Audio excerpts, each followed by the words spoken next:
Hello, happiness abounder, and welcome back. So, we are wrapping up our 5-episode theme all about how to improve your relationships. And today is one of the most, I'm going to say, groundbreaking things that I've ever happened in my relationships. And that was to read, and I'm sure you've heard this before, but that was to read and understand the 5 love languages. So, the 5 love languages is a book, and I believe it's by Gary Coleman. Ooh, I probably should have looked that up before I started this episode. But the book is called The 5 Love Languages, and it's purple on the cover, and it's a very short, quick, and easy read. And what's interesting about it is it's also accompanied with a quiz. You can take the quiz online. You can take the quiz in the back of the book. I highly, highly, highly recommend don't shortchange yourself. Actually get the book.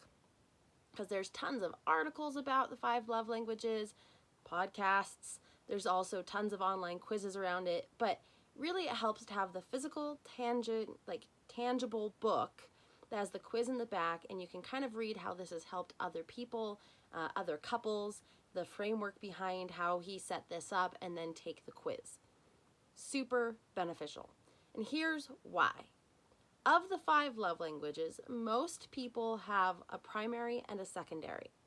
And it's almost like speaking a different language to someone if they don't speak your same love language. Meaning, for example, my husband's love language is words of affirmation. That is nowhere on the scale for my words of love languages, or my love language. And so words of affirmation is just something that doesn't connect with me. Until I read the 5 love languages. And I realized, and he took the quiz too, and he realized that his love language, his primary love language, was words of affirmation. And the reason this was a game changer is because he would say stuff to me all the time like, oh, I'm so proud of you, and you're doing such a great job, and all these really nice words that were affirmative that I was doing good things. And that he was proud of me, and he was happy for me, and he was supportive. And it was him telling me he loved me in his way. But with words of affirmation not being on my range at all, I would just brush it off. Like, oh yeah, sure. Like, yep, works great. And I wouldn't accept his words of affirmation, which made it seem like he was trying to tell me he loved me in his own way, show me he loves me, which I think that's the big thing about the 5 love languages. You can tell someone you love them, but these languages are all about showing someone so they can actually feel the love. And it's not showing them that you love them in their language necessarily, because my husband was saying that words of affirmation, telling me, showing me that he loved me, and I wasn't paying any attention to it because it wasn't in my language. It was falling on deaf ears. So when I read this book and I realized that anytime that I felt unloved, he would tell me something positive and something nice, and I would brush it aside and still feel unloved. But now that I know that that is his core love language, when he does those things, I know that he's telling me he loves me, and I can accept that without demanding it be in my particular love language. And there's the opposite of that. Now, instead of forcing the quality time, which is my love language, I love to spend quality time with an individual, specifically with my spouse, but whether it's hanging out with friends or family, quality time is how I express my love. I think time, and this is total a quality time person, time is the greatest gift you can give, because I am so busy that if I'm setting aside time to be with you, or you're taking time to be with me, it is the greatest gift and the greatest show of appreciation and love. So when I want that, my husband knows that, and we'll set aside time together. But I can also, instead of forcing quality time, which means that it's something he's not paying attention to because that's not his love language, instead I can speak to his, which is words of affirmation. You tracking? So that said, you're probably like, okay, great. You've mentioned 2. You said there were 5. What are the 5? And now that I'm on the spot, let's see if I get them all. So you have quality time, touch, so like physical touch, words of affirmation, acts of service, and gifts. So have you ever had someone who is the best at giving gifts, and you're like, this is awesome, this is really nice, but you're not great at giving gifts, that might be that their love language is giving gifts and yours is maybe quality time.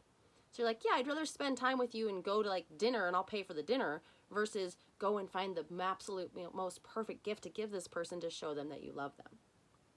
Acts of service are things like, hey, I know you're really busy. I'm going to do the dishes tonight. I'm going to take a chore off your plate, or I'm going to go out and mow the lawn, or I'm going to do this act of service. I'm going to make sure that you're taken care of.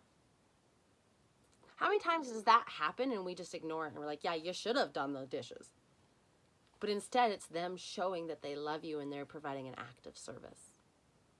Then, of course, touch is the actual physical touch. So holding hands, cuddling on the couch, things like that can really boost those who have touch as a love language. Quality time, I've already mentioned. I like to spend time with the individual. I like to go to dinner, go on walks, but you're spending core time together. And then words of affirmation is affirming the good things about your partner or whoever it may be. Meaning, you're not constantly complimenting their looks.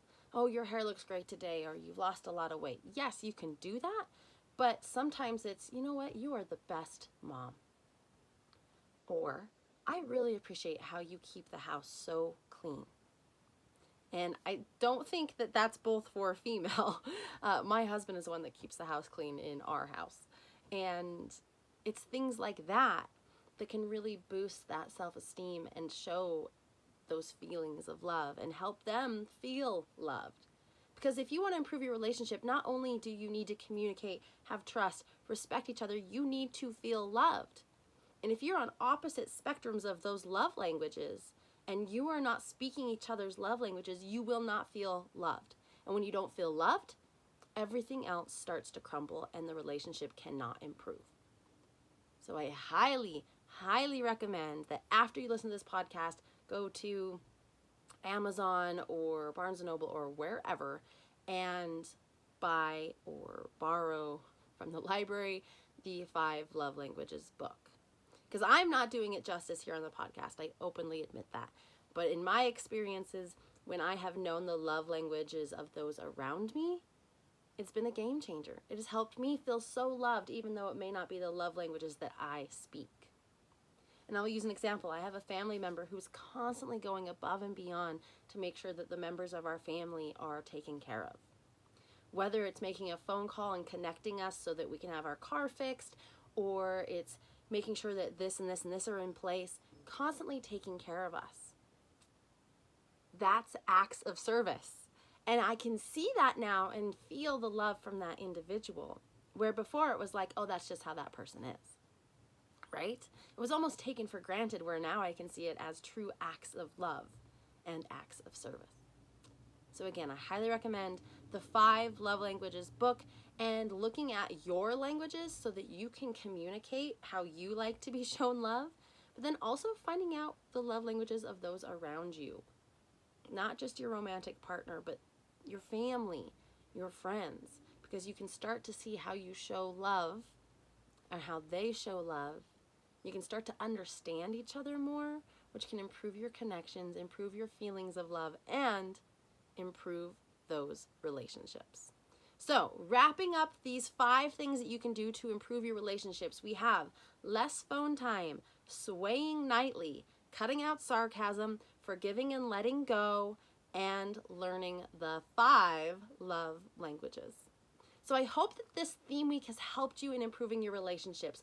If you would like to learn more about how to improve your relationships, and specifically, let's talk about this for a second, your relationship with yourself, all of this counts, right? Less phone time so you can be alone with yourself, moving your body, cutting sarcasm from your internal monologue, forgiving those around you, and learning how you function in the world through your languages and your templates can improve your relationship with yourself. So if you have more questions about that, feel free to reach out to me. You can find me on Facebook at Happiness Abound blog.